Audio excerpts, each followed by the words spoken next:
بسم اللہ الرحمن الرحیم۔ حضرت اکرمہ رضی اللہ تعالی عنہ اسلام کے سب سے بڑے دشمن ابو جہل کے بیٹے تھے۔ قبول اسلام سے قبل اپنے باپ کی طرح آپ بھی اسلام کے زبردست دشمنان میں سے تھے۔ یہی نہیں بلکہ جب آپ نے اپنے باپ ابو جہل کو میدان بدر میں خون سے لت پت تڑپتے دیکھا تو غصے میں آ کر حضرت معاذ رضی اللہ تعالی عنہ پر اس شدت سے وار کیا کہ ان کا بازو کٹ کر الگ ہو گیا۔ جنگ بدر کے بعد جن لوگوں نے ابو سفیان کو انتقامی کارروائی کے لیے اکسایا ان میں سے ایک اکرمہ بھی تھے۔ الغرض فتح مکہ سے قبل کوئی ایسا کام نہ تھا جو آپ نے نہ کیا ہو کہ جس سے مسلمانوں بالخصوص حضور اکرم صلی اللہ علیہ وآلہ وسلم کو اذیت نہ پہنچی ہو، مگر جس کے دل میں نور ہدایت کا چراغ روشن ہونا ہو اس کو کسی نہ کسی موڑ پر آ کر جہالت کا راستہ بند ہی ملتا ہے۔ کچھ اسی طرح کا واقعہ حضرت اکرمہ رضی اللہ تعالی عنہ کے ساتھ بھی پیش آیا۔ رمضان المبارک سن 8 ہجری جب حضور اکرم صلی اللہ علیہ وآلہ وسلم 10,000 اسلامی فوج کے ساتھ مکہ مکرمہ میں داخل ہوئے، نعرہ تکبیر سے دشت و جبل گونج اٹھے۔ اللہ تعالیٰ نے آج کے دن اہل اسلام کو غالب، کفار مکہ کو مغلوب کر دیا تھا۔ فتح مکہ کے بعد رسول اللہ صلی اللہ علیہ وآلہ وسلم حرم میں تشریف فرما تھے۔ آپ کا دریائے رحمت جوش میں تھا، لوگ ذوق در ذوق آ رہے تھے اور معافی پا رہے تھے۔ اس دن آپ صلی اللہ علیہ وآلہ وسلم کے بڑے بڑے دشمن بھی اسلام قبول کر رہے تھے۔ اسی اثناء میں اسلام کے سب سے بڑے دشمن ابو جہل کا بیٹا اپنی بیوی کو مکہ میں ہی چھوڑ کر اپنے قتل کے خوف سے مکہ سے بھاگ نکلا۔ اکرمہ کی بیوی جس کا نام حکیم آیا ہے، اس نے جب یہ معاملہ دیکھا کہ میرا شوہر تو اپنی جان بچا کر بھاگ نکلا ہے تو آپ صلی اللہ علیہ وآلہ وسلم کی خدمت میں حاضر ہو گئیں۔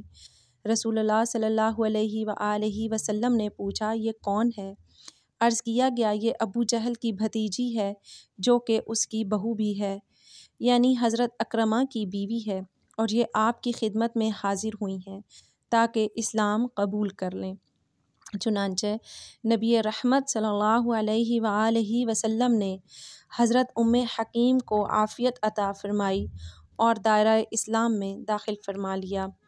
حضرت حکیم نے جو یوں دریائے رحمت جوش میں دیکھا تو موقع غنیمت جانتے ہوئے بڑے دردمندانہ لہجے سے عرض کیا، یا رسول اللہ صلی اللہ علیہ وآلہ وسلم، میرا شوہر اکرمہ اپنے قتل کے خوف سے یمن کی طرف بھاگ گیا ہے، اگر آپ اس کو امان دے دیں تو میں اس کو واپس لے آؤں۔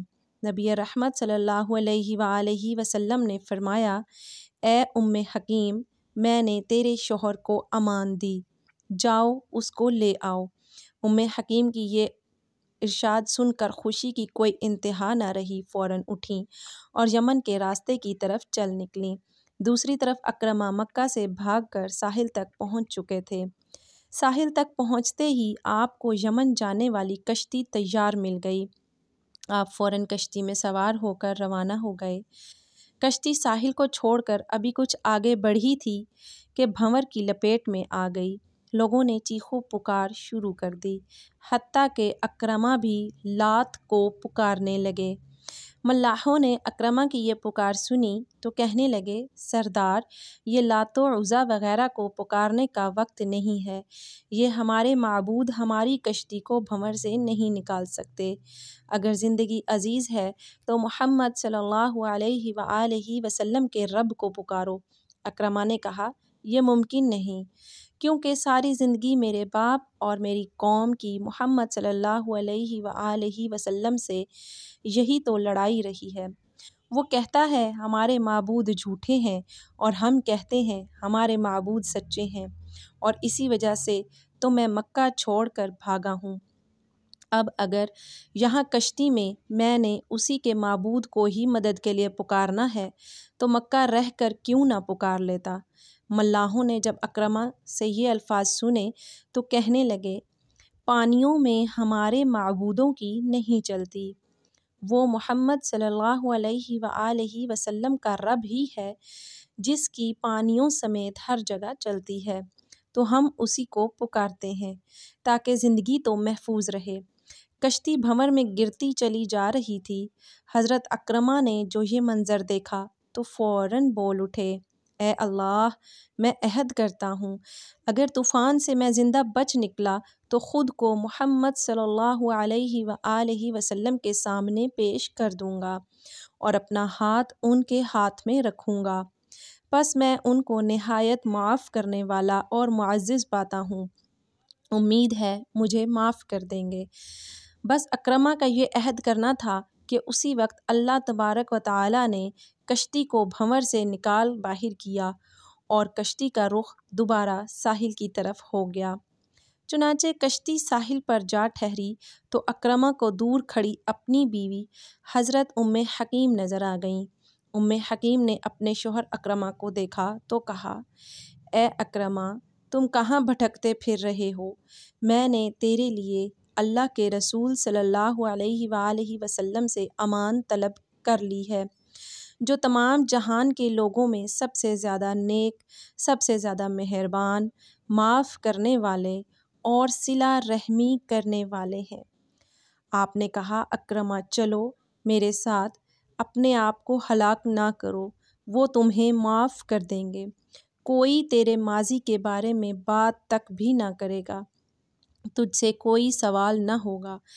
حضرت اکرمہ نے اپنی بیوی کی یوں خیر خواہی کے الفاظ سنے تو فوراً مکہ واپس جانے کو تیار ہو گئے۔ الغرض وہ دونوں مکہ پہنچے اور سیدھا بارگاہ رسالت مآب صلی اللہ علیہ وآلہ وسلم میں پہنچ گئے۔ حضور اکرم صلی اللہ علیہ وآلہ وسلم نے جب دونوں کو اپنی طرف آتے دیکھا تو چہرہ مبارک خوشی سے چمک اٹھا۔ آپ صلی اللہ علیہ وآلہ وسلم اپنی جگہ سے اٹھے اور آگے بڑھ کر دونوں کا استقبال کیا اور اکرمہ کو اپنے پاس بٹھایا۔ اکرمہ نے عرض کیا، یا رسول اللہ صلی اللہ علیہ وآلہ وسلم، ام حکیم نے مجھے پیغام دیا ہے کہ آپ نے مجھے امن دیا ہے۔ نبی رحمت صلی اللہ علیہ وآلہ وسلم نے فرمایا، ہاں اکرمہ، تجھے امن ہے۔ حضرت اکرمہ رضی اللہ تعالیٰ عنہ نے اسی لمحے کلمہ پڑھا اور دائرۂ اسلام میں داخل ہو گئے۔ حضرت اکرمہ رضی اللہ تعالیٰ عنہ قبول اسلام کے بعد کفر و اسلام کے مابین جو بھی معرکہ پیش آیا اس میں ذوق و شوق کے ساتھ شریک ہوئے اور مسلمان جب بھی کسی مہم میں نکلے اس میں آگے آگے رہے۔ معرکہ یرموک میں تو حضرت اکرمہ رضی اللہ تعالیٰ عنہ میدان قتل کی طرف اس طرح لپکے تھے جیسے کوئی تشنہ لب شدید گرمی میں ٹھنڈے میٹھے پانی کی طرف لپکتا ہے۔ ایک موقع پر جب مسلمانوں پر دشمن کا دباؤ بہت زیادہ بڑھ گیا تھا، وہ اپنے گھوڑے سے کود پڑے، تلوار کی نیام توڑ کر پھینک دی اور ننگی تلوار لے کر رومیوں کی صفوں میں گھس گئے۔ یہ دیکھ کر حضرت خالد بن ولید رضی اللہ تعالیٰ عنہ نے فوراً ان کے پاس پہنچ کر کہا، اکرمہ ایسا نہ کیجیے، اپنی جان کو خطرے میں مت ڈالیے، آپ کا شہید ہو جانا مسلمانوں کے لیے ناقابل برداشت اور ناقابل تلافی سانحہ ہوگا۔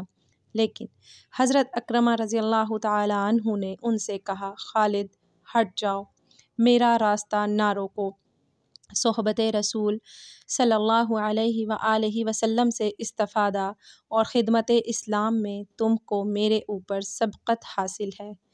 میں اور میرا باپ رسول اللہ صلی اللہ علیہ وآلہ وسلم کے مخالف تھے اور میں آخر دم تک اس مخالفت پر قائم رہا، اس لیے صحبت رسول صلی اللہ علیہ وآلہ وسلم کا شرف میرے حصے میں بڑی دیر سے آیا ہے، مجھے چھوڑ دو، آج میں گزشتہ کوتاہیوں اور رومیوں کی تلافی کر لینا چاہتا ہوں۔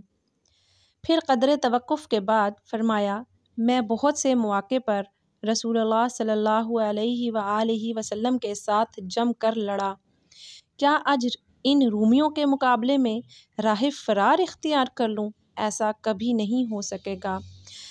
جب فضائے یرموک پر سے جنگ و قتال کے بادل چھٹے اور مسلمانوں کی عظیم الشان فتح کا آفتاب ہوا تو یرموک کی زمین پر 3 مجاہد زخموں سے چور پڑے ہوئے تھے، اور وہ تھے حضرت ہاشم بن حشام رضی اللہ تعالیٰ عنہ، حضرت عیاش بن ربیعہ رضی اللہ تعالیٰ عنہ اور حضرت اکرمہ رضی اللہ تعالیٰ عنہ۔